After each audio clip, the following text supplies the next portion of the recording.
Nama saya Dr. Hartoyo, saya bekerja dulu di Rumah Sakit Jantung Harapan Kita, bagian operasi jantung.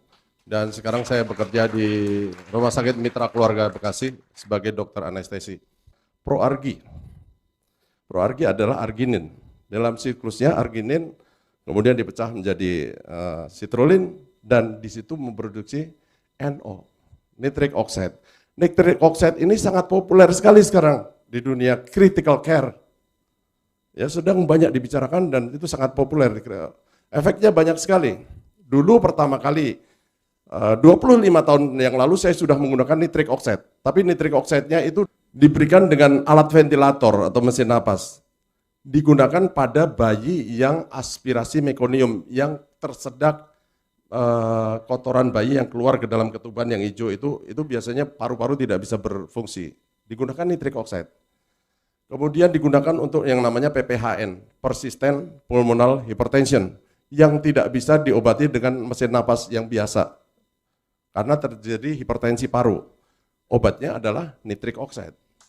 Tetapi pengobatan dengan cara ini harus dimonitor dan dipantau kadar nitric oxide di dalam tubuh itu secara ketat. Dan seringkali kalau kelewatan, nitric oxide itu bisa membuat orang jadi yang disebut methemoglobinemia. HB-nya nggak bisa ngikat darah, nggak bisa ngikat oksigen karena terjadi methemoglobinemia. Nah, kalau yang endogen, tubuh itu mempunyai satu autoregulasi. Nitric oxide-nya nggak akan kelebihan, nggak ada kurang, karena ini akan diproduksi secara endogen melalui perubahan siklus arginin menjadi citrulline tadi. Dan efeknya bahwa ini akan membuat otot polos pembuluh darah itu menjadi rileks. Sehingga kalau yang ada plak, segala macam itu menjadi rileks, menjadi lebih longgar. Sebenarnya nitric oxide itu diproduksi oleh endotel pembuluh darah, lapisan dalam dari pembuluh darah. Nah, ketika orang itu mengalami sklerosis, ada plak di dalam pembuluh darah, maka produksi ini sangat terganggu. Jadi orang yang mungkin hipertensi, kolesterolnya tinggi, apa itu dengan diberi itu nitric oxide saya kira banyak sekali gunanya. Selain itu juga banyak sekali, tadi udah dikemukakan oleh Bapak Cap tadi, nitric oxide untuk jantung koroner misalnya.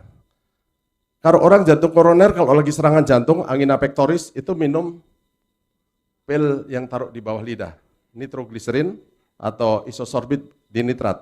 Nitrogliserin itu tujuan akhirnya nanti adalah diubah menjadi nitric oxide, menjadi NO juga. Jadi kenapa enggak kita sebelum kena serangan jantung kita perbaiki dulu nitric oxide di dalam darah dulu. Orang yang misalnya gangguan disfungsi ereksi atau orang impoten. Kalau penis itu sebenarnya ada dua macam ya. Kita ngomong penis ada dua macam. Yang pertama adalah tipe muskuler. Yang tipe muskuler itu penis itu besar, tapi kalau dia ereksi bertambah besarnya tidak terlalu banyak. Yang kedua adalah tipe vaskuler. Kalau mati kecil, tapi kalau lagi hidup dia besar. Tegang seperti tomat matang. Nah, yang tipe vaskuler ini, kenapa dia menjadi tegang? Karena corpus cavernosum di dalam pembuluh darah di dalam penis itu terisi. Nah, kalau pembuluh darahnya melebar atau vasodilatasi oleh karena nitric oxide, maka terisinya lebih mudah dan baik. Makanya dia bisa memperbaiki disfungsi ereksi.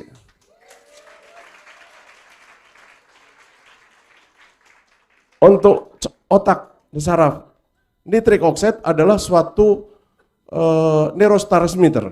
Dia adalah suatu pembawa sinyal pesan antara sel saraf yang satu dengan sel saraf yang lain. Sehingga memudahkan hantaran saraf itu menjadi lebih baik. Masih banyak lagi saya kira fungsi-fungsi nitric oxide dalam metabolisme tubuh kita. Yang penting dalam tubuh kita itu ada suatu pengaturan keseimbangan. Selalu banget.